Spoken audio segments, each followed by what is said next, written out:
Muy bien, ¿cómo están otra vez?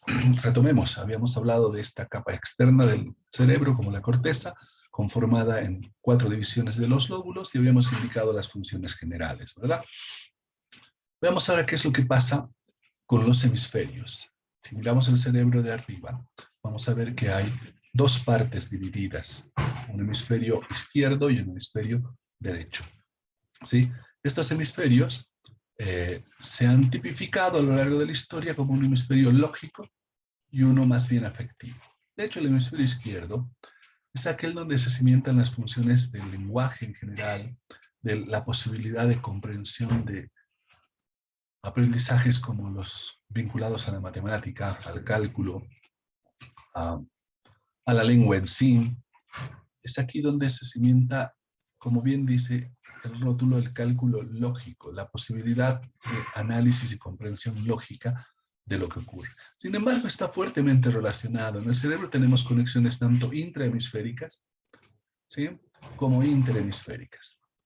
El hemisferio derecho se relaciona más con la parte afectiva, analógica, social que tenemos, ¿sí? Esta interrelación es constante y una depende de la otra, es decir, mucho de lo que el hemisferio izquierdo puede hacer es porque el hemisferio derecho le da sentido, ¿sí?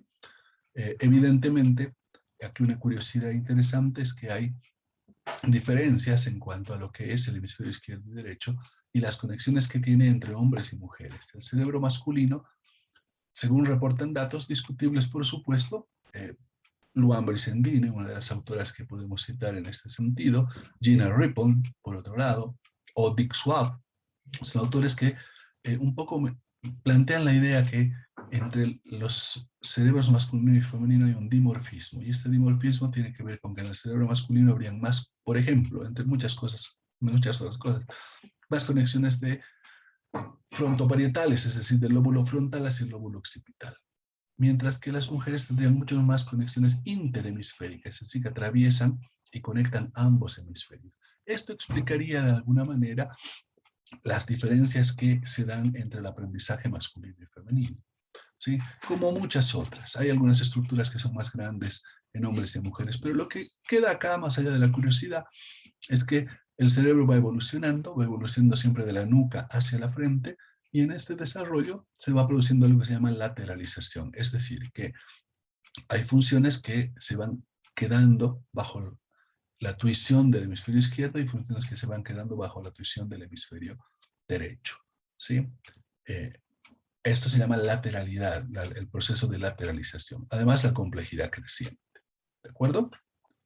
Sigamos. Acá veíamos un poco lo que yo les comentaba más detallado, ¿no? Tenemos los hemisferios vinculados al arte, a la música, a la expresividad, al afecto, a la imaginación, mientras que el hemisferio izquierdo vinculado a la lógica, al cálculo, a la racionalidad, al lenguaje, al análisis, ¿sí? Simplemente, pero de una u otra manera estos son complementarios, ¿sí? No es uno mejor que otro, no podríamos quedarnos solo con uno.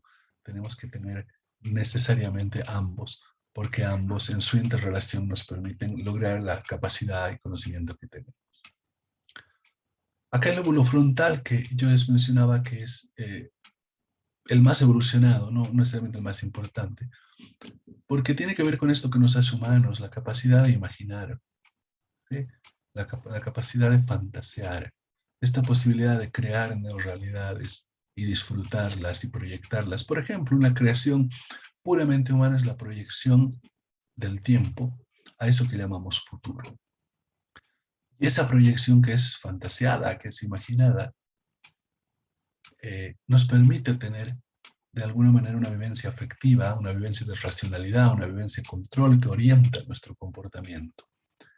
Y esto es posible por esto, por el desarrollo del lóbulo prefrontal y frontal, como tales, que nos dan esta característica global que es la que es puramente humana, ¿sí? Entonces, vamos a quedar hoy acá. Ha sido un gusto compartir con ustedes.